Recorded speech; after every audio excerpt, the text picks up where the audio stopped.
تخيل تبني الإمبراطورية من الصفر مع أقرب صحاب ليك في لعبة واقع افتراضي، وفي لحظة التتويج يغرزوا سيفهم في ظهرك ويسرقوا كل تعبك.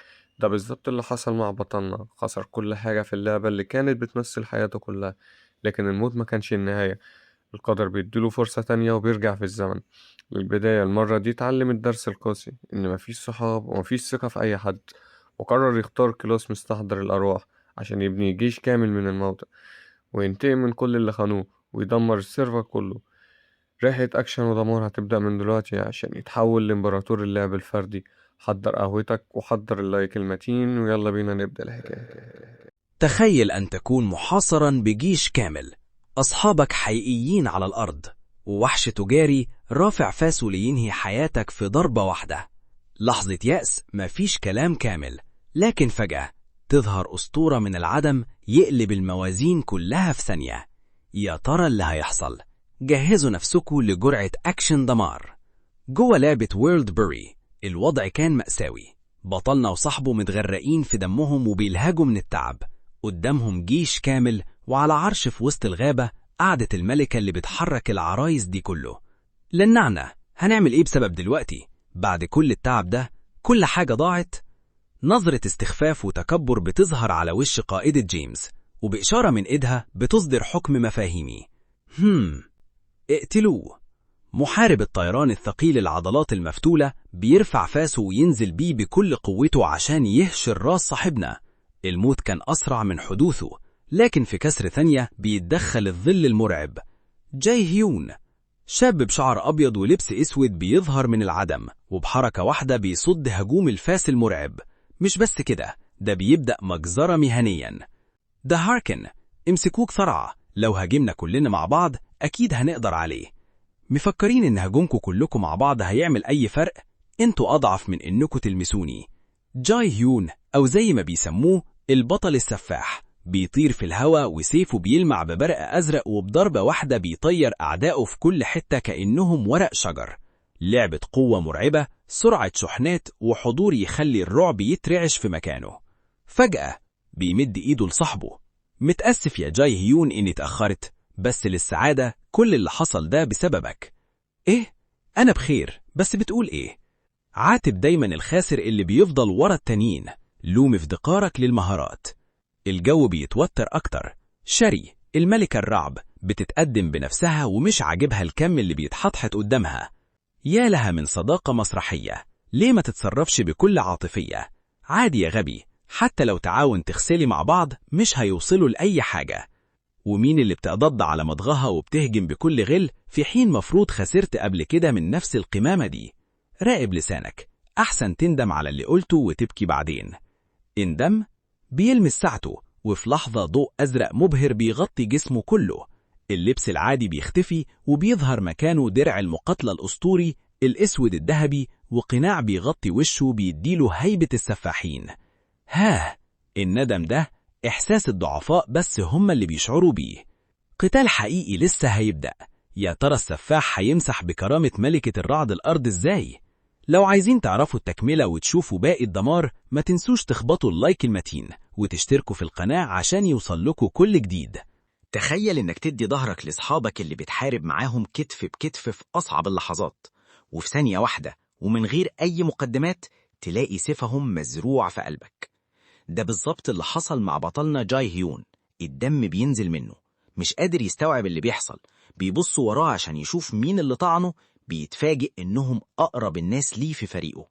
آسف لخيانتك يا جاي هيون، بس زي ما انت عارف احنا مضطرين نعمل كده عشان نكسب لقمة العيش. ماذا؟ لماذا؟ الشاشات الحمراء بتاعت النظام بتبدأ تظهر قدام عينيه زي الكابوس. نقاط الصحة تنخفض بسرعة، فقدان الحركة. بطلنا بيقع على الأرض وهو بينزف، مش قادر حتى يرفع سيفه. وهنا بتتدخل البنت اللي معاهم في الفريق، بس مش عشان تساعده، لأ، عشان تكمل عليه. بجد كل ده كان مبهم قدام الغبي ده. سأخلصك من هذا العذاب، هخليك تعاني زي ما أنا عانيت. ومن غير أي رحمة بتنزل عليه بضربة قاضية. جاي يون بيبص لملامحهم اللي كلها جشع وطمع، بيكتشف إن كل المغامرات اللي عاشها سوا كانت مجرد تمثيلية عشان يسرقوا فلوسه ومعداته. كل ده بسبب المال فقط. اللعن عليكم. تحذير: لقد مت. العقوبة: لا يمكنك تسجيل الدخول لمدة 48 ساعة. في العالم الحقيقي بيصحى جاي هيون مرعوب جوه كبسولة الواقع الافتراضي بتاعته، بياخد نفسه بصعوبة والعرق مغرقه. بطلنا خسر كل حاجة بناها. لعبة وار لورد أو لعبة لورد الحروب، اللعبة اللي بتعتمد على الواقع الافتراضي والمنتشرة في العالم كله. اللعبة دي ما كانتش مجرد تسلية لجاي هيون، دي كانت حياته. في الواقع هو شخص عادي جدا، فاشل، وكل الناس بتناديه بالقمامة. المكان الوحيد اللي كان بيبدع فيه وبيحس بقيمته هو اللعبة دي. بيفتكر أول مرة الخاين ده مدله إيده وقال له: إيه رأيك تشكل نقابة معايا؟ جاي هيون كان فاكر إنه أخيرا لقى الملجأ اللي هيحميه من قسوة العالم الحقيقي، أو ده اللي هو كان فاكره. لكن بعد الطعنة دي كل حاجة اتغيرت. جاي هيون قرر إنه مش هيفضل الضحية، ولما يرجع للعبة تاني الجحنم نفسه مش هيكفي عشان يطفي نار انتقامه. يا ترى إيه اللي هيعمله جاي هيون بعد ما خسر كل حاجة؟ وإزاي هيبني نفسه من الصفر عشان يسحق النقابة اللي غدرت بيه؟ جهزوا القهوة بتاعتكم واعملوا لايك واشتراك، ويلا بينا نغوص في حكاية الانتقام الأعظم. تخيل إنك بتدي ثقتك كلها للناس اللي حواليك، وفي النهاية يبيعوك ويخلوا نهايتك أحت عجل شاحنة في الشارع. بس الأغرب بقى إنك بدل ما تموت وتخلص، تفتح عينك تلاقي نفسك رجعت بالزمن، وقدامك فرصة ذهبية عشان تدمر كل اللي خانوك. جهزوا نفسكم يا شباب، لأن بطلنا النهاردة راجع من الموت ومش ناوي يرحم حد. القصة بتبدأ في شوارع المدينة بالليل. بطلنا بيجري بأقصى سرعة كأنه بيهرب من الموت نفسه، بس للأسف الموت كان أسرع منه. شاحنة ضخمة بتظهر من العدم وتطيره في الهواء. البطل واقع على الأرض بيفرفر، بيبص لتليفونه المكسور، وذكريات الخيانة بتمر قدام عينه زي الشريط. الوشوش اللي ضحكت عليه وطعنته في ظهره. اللعنة: مش هسامحهم، هعثر عليهم وأقتلهم. ذلك اللعين اللي أنهى أمري. لو مت هنا مين هياخد حقي؟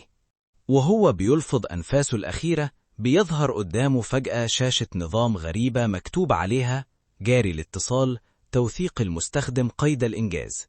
بطلنا بيفتح عينه بصدمة. هو لسه عايش؟ إزاي؟ بيبص حواليه بيلاقي نفسه في مكان مرعب ومقبرة مظلمة. شاشة النظام بتأكد له إنه في البرنامج التعليمي إنجو من متاهة المينياتور. وحش المينياتور الضخم واقف قدامه، وفي 2 شباب بيحاربوه وطالع عينهم.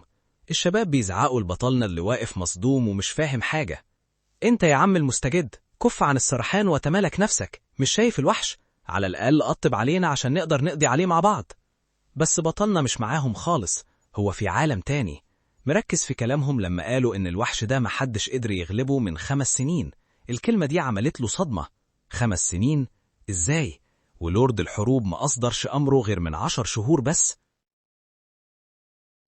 الكلمة دي عملت له صدمة. 5 سنين؟ إزاي؟ ولورد الحروب ما أصدرش أمره غير من 10 شهور بس. فهمت، أنا رجعت بالزمن. أيوة يا شباب، بطلنا استوعب إنه رجع بالزمن. الموقف ده محتاج بطل يتدخل؟ لا، ده محتاج وحش. بطلنا بيمسك السيف بتاعه، والشباب التانيين بيحاولوا يحذروه وبيقولوا له يخلي باله عشان هيموت، بس هم ما يعرفوش هم بيكلموا مين. بطلنا بيبص للوحش بنظرة كلها برود، وفي حركة سريعة جدا ما تلحقش تشوفها بعينك بيشحن سيفه بطاقة زرقاء مرعبة، وسواش بيطير على الوحش بضربة واحدة قاطعة. وحش المينياتور المرعب اللي بقاله 5 سنين محدش عارف يغلبه اتقسم نصين في ثانية واحدة ووقع على الأرض غرقان في دمه. الشباب الاتنين واقفين مش مصدقين عينيهم، فكهم وقع على الأرض من الصدمة. ايه الفتى ده؟ هزم الوحش بضربة واحدة؟ يا صاح، ليك موهبة فذة ما سبق وشهدت مثلها. أتريد الانضمام لنقابتنا؟ الشاب بيمد إيده لبطلنا بكل براءة عشان يعرض عليه الصداقة والانضمام ليهم. بس بطلنا اللي لسه ضايق طعم الخيانة قبل ما يرجع بالزمن، الذكريات السوداء رجعت تضرب في دماغه. تفتكروا هيوافق ويبدأ حياة جديدة طبيعية؟ مستحيل. بطلنا ما بقاش عنده ذرة رحمة أو ثقة في أي بشر. في لمح البصر بيوجه ضربة قاتلة للشاب اللي مدله إيده وبيوقعه في الأرض. أنا اتخذت قراري مسبقا، لو وفقت في الناس تانية سأكون كلبا. انتهى وقت الطيبة وانتهى وقت الثقة. البطل السفاح عاد من الموت ومش ناوي يسيت حد في حاله. يا ترى ايه اللي هيعمله ميركان في حياته الجديدة؟ ومين أول ضحية في قائمة انتقامه؟ لو عايزين تعرفوا ايه اللي هيحصل في الفصول الجاية، انزلوا اخبطوا اللايك المتين واشتركوا في القناة وفعلوا الجرس عشان ما تفوتوش الدمار اللي جاي. أشوفكم الفيديو الجاي. سلام.